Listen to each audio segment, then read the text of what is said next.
새날을 여는 새벽 말씀 나눔입니다. 오늘은 2024년 8월 14일 수요일이고 말씀을 전하는 저는 강림 목사입니다.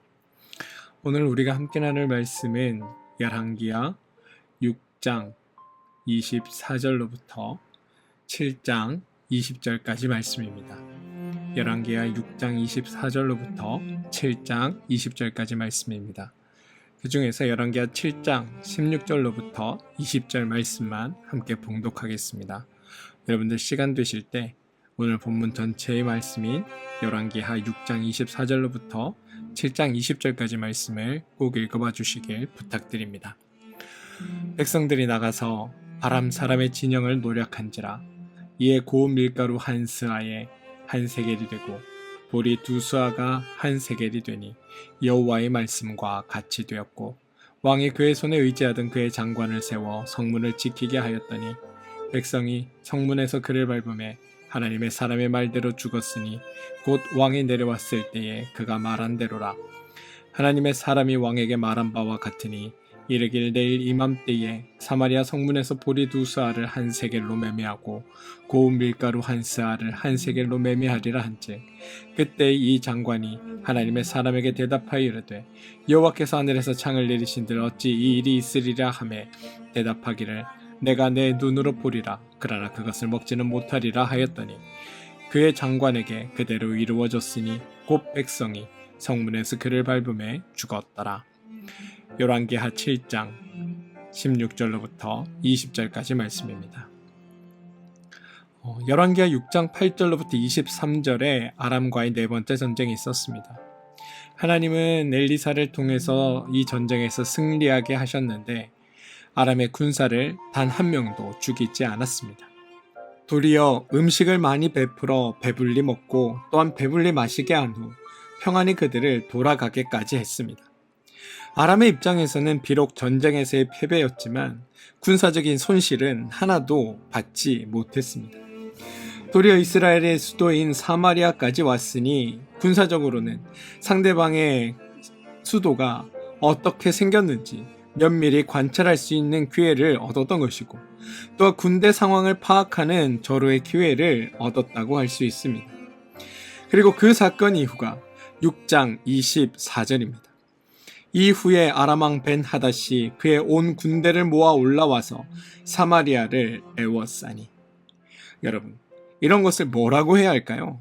아람에게 배은망덕하다라고 말해야 합니까? 아니면 하나님께서 어설픈 아량을 베풀어 화를 자초했다라고 말해야 하는 걸까요? 하나님은 이런 상황이 발생할 줄 모르고 그러면 실수를 하신 걸까요? 아람과의 전쟁에서 하나님이 이스라엘을 도와주신 것은 단지 이스라엘이 승리하게 하시려는 것만이 아닙니다. 이스라엘을 선택했기 때문에 일방적으로 이스라엘만의 편을 들어주시는 것도 아닙니다. 하나님의 사역의 대상은 언제나 모든 사람입니다. 하나님의 사역의 목적은 언제나 하나님의 계시, 다시 말해 하나님을 모르는 이들이 하나님을 알게 하는 것이 하나님의 목적입니다. 하나님의 목적이 하나님의 계시이기에 하나님의 사역 방식은 우리가 흔히 생각하는 것과는 전혀 다르게 진행됩니다. 이 말은 우리가 경험을 통해 축적된 지혜의 방식과는 하나님의 일하심이 완전히 다르다라는 것을 의미합니다. 안타까운 것은 성경에 등장하는 인물들은 모두 하나님의 사역을 통해 하나님을 배우지 못하고 있다라는 사실입니다. 도리어 하나님의 일하심을 의아해하고 도통 하나님을 이해할 수 없다는 듯 난감한 표정을 짓습니다. 아람의 군대가 눈이 어두워진 채 사마리아로 끌려왔을 때 이스라엘의 여호람 왕이 하고자 했던 일은 사실 매우 상식적이고 일반적인 것이었습니다. 뭐냐면 바로 거기 있는 모두를 죽여버리는 겁니다. 6장 21절 이스라엘 왕이 그들을 보고 엘리사에게 이르되 내가 치리이까? 내가 치리이까? 하니 여호람 왕이 아람 군대를 멸절시키고 승리하고픈 열망이 얼마나 강했으면 내가 치리이까라는 이 말을 두 번이나 반복하고 있을까요? 그런데 엘리사가 이를 말리고 그들을 죽이기는커녕 배불리 음식을 먹여 돌려보냈습니다. 여호람 왕 입장에서는 아마 너무나 아쉬운 순간이었을 겁니다. 혹시 이것이 화근이 되지 않을까? 아마 그런 고민도 그 마음속엔 있었을 겁니다. 그런데 아니나 다를까 24절의 상황이 발생한 겁니다. 단순히 아람이 쳐들어온 정도가 아니라 상황이 아주 절망적입니다. 이미 아람의 군대가 이스라엘의 수도인 사마리아를 완전히 포위한 겁니다. 이 포위가 얼마나 대단했던지 이스라엘의 수도인 이 사마리아는 완전한 패닉 상태에 빠지게 됩니다. 한마디로 극한의 두려움과 식량의 부족으로 아수라장이 된 겁니다. 상황이 얼마나 심각했는가 28절 이하를 보면 무슨 일이냐 하니 여인이 대답하되 이 여인이 내게 이르기를 내 아들을 내놓으라 오늘 우리가 먹고 내일은 내 아들을 먹자 하매 우리가 드디어 내 아들을 삶아 먹었더니 이튿날에 내가 그 여인에게 이르되 내 아들을 내놓아라 우리가 먹으리라 하나 그가 그의 아들을 숨겼나이다 하는지라. 왕이 그 여인의 말을 듣고 자기 옷을 찢으니라. 얼마나 심각했으면 자신들의 아이를 잡아먹는 일이 이 성에서 발생했다는 겁니다. 만약 여러분이 이스라엘의 왕이라면 어떤 마음이 드셨을지를 한번 상상해 보시기 바랍니다. 저는 이 상황에서 여호람 왕이 엘리사에게 행한 조치, 더 나아가 하나님에 대해 보인 반응이 사실 너무나도 이해가 되고 납득이 되었습니다. 제가 여호람 왕이라 할지라도 이번 전쟁에서 엘리사의 도움을 받거나 엘리사에게 말씀을 주신 하나님을 의지하고픈 마음 따위는 갖지 않을 것 같습니다.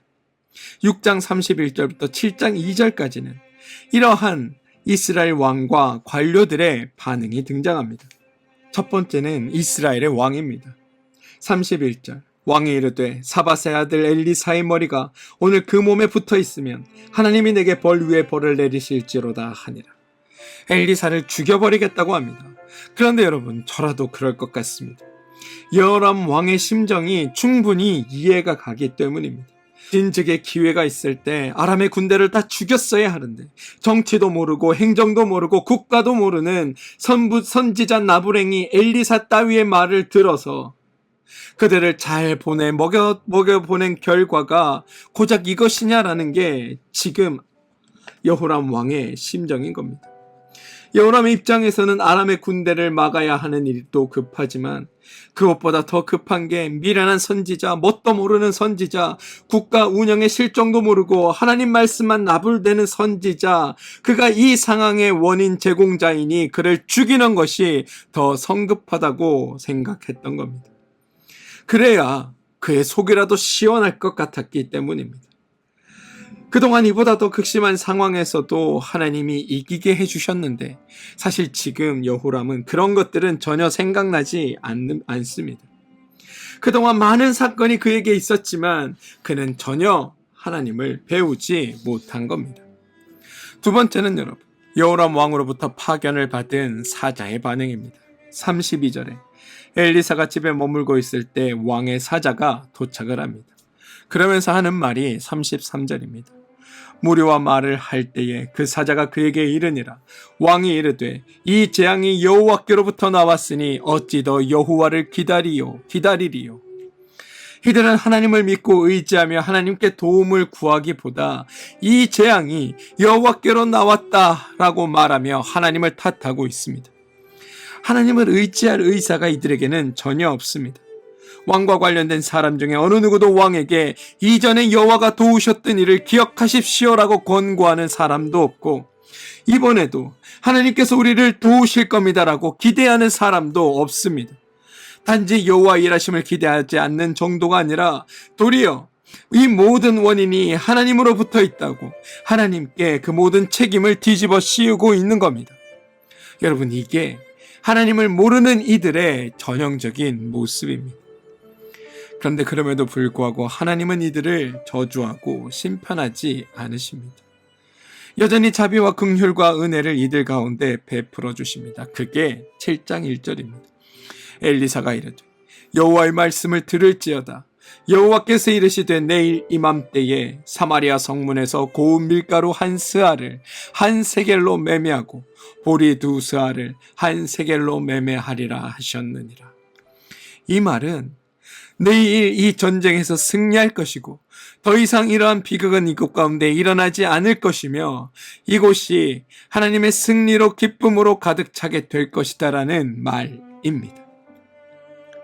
그런데 여러분, 하나님이 이렇게 말씀하시면 사실 설령 믿지 않는다 하더라도 지금까지 하나님께서 이루어 오신 일이 있으니까 그냥 이런 이야기를 들으면 그래도 아멘이라고 대답해야 할 것 같지 않습니까? 그런데 오늘 죄인된, 다시 말해 하나님을 모르는 왕도 하나님의 사자도 다 아무런 반응을 보이지 않고 있다는 겁니다. 지금 우리는 사마리아가 포위된 상황에서 이 이스라엘을 다스리는 고위 관직자들의 반응을 보았습니다. 왕의 사자, 이들은 이스라엘의 지도자들이며 대표자들입니다. 성경이 지도자들을 등장시킬 때는 그들이 이들의 이스라엘 백성들의 대표성을 지니고 있기 때문입니다. 다시 말해 사람들 가운데 왕과 사자만이 문제가 아니라 이스라엘 백성들 그 모두가 다 하나님을 제대로 알지 못하다라는 의미로 이들을 앞세우는 겁니다. 사람들 가운데 안다고 하는 자들, 지혜롭다고 하는 자들, 백성을 인도하는 자들이 바로 이들입니다. 그런데 이들은 자신들의 어려움과 위협 앞에, 자신들이 생각하는 고난과 힘겨움 앞에 하나님을 알지 못하니 자신들의 지혜로도 자신들의 권위로도 자신들의 능력으로도 아무것도 해결하지 못한 채 우왕좌왕하며 모든 것을 하나님 탓 혹은 선지자의 탓으로 돌리는 것.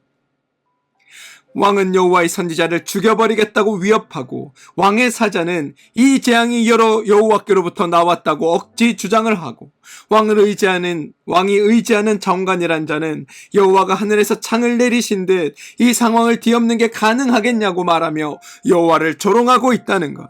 이게 하나님의 백성이라면서 하나님을 모르는 이스라엘의 실체이며 이들이 가지고 있는 신앙의 현실이라고 성경이 지금 꼬집고 있는 겁니다. 그러면서 성경은 우리에게 너는 어떤가? 라는 질문을 던집니다. 자, 여러분은 어떠십니까? 당신은 어떠하신가요? 당신은 하나님을 알기에 하나님의 이르심과 하나님의 선함과 하나님의 마음과 하나님의 뜻을 알아서 어떤 상황과 어떤 형편 속에서도 하나님이 주시는 참된 평안을 누리고 살아가고 있습니까? 혹시 당신도 이들처럼 이스라엘의 지도자들처럼 어려움 앞에 우왕좌왕하며 하나님을 탓하고만 계신 것은 아닙니까? 오늘 본문은 여러분, 하나님을 모르는 자들의 가장 어리석은 모습을 우리에게 보여주고 있습니다. 성경은 7장 1절에서 하나님이 모든 문제를 해결하셨다라고 선언합니다. 해결하셨다고 하나님께서 선언하셨기에 이 문제는 이들이 그 결과를 보든 말든 상관없이 이미 해결된 것과 마찬가지입니다. 그런데 이런 믿음이 여러분에게도 있으십니까? 혹시 하나님을 모르던 지도자들처럼 문제가 이미 우리 가운데 해결되고 있음에도 불구하고 전혀 평안과 안식을 누리지 못하고 두려움과 걱정 가운데 살고 계신 것은 아닌지 우리 스스로를 돌아봐야 하는 겁니다. 사랑하는 성도 여러분, 오늘 하나님께서 모든 것을 해결하셨음을 가장 먼저 발견한 사람은 바로 나병 환자들입니다. 이들은 더 이상 기댈 것도 희망할 것도 없었기에 어차피 죽더라도 저들에게 와서 항복하고 음식이라도 한 끼 얻어먹겠다는 심정으로 그 진을 향해 나아갑니다. 그런데 그곳에서 하나님의 역사가 이루어져 있는 것을 보게 되었습니다. 지혜롭다고 말하는 너희들은 깨닫지 못하고 알지 못하지만 그 누구도 신경 쓰지 않던, 그러면서 너희들에게 인정조차 받지 못하던 너희들에게 쫓겨난 이들이 하나님의 일하심을 가장 먼저 발견하게 되었다는 건 역시도 가장 연약하고 낮은 자, 심지어 세상으로부터 인정받지 못하고 오히려 버림받은 자들에게도 하나님은 하나님 되신다는 것을 드러내는 사건이라고 성경은 우리에게 말하고 있다는 겁니다. 그렇습니다, 여러분. 때로 우리 삶에 이해하지 못할 어려운 일들이 있습니다. 더 나아가 선함으로 베푼 일들이 더한 어려움 우리 삶을 덮칠 때들이 있습니다.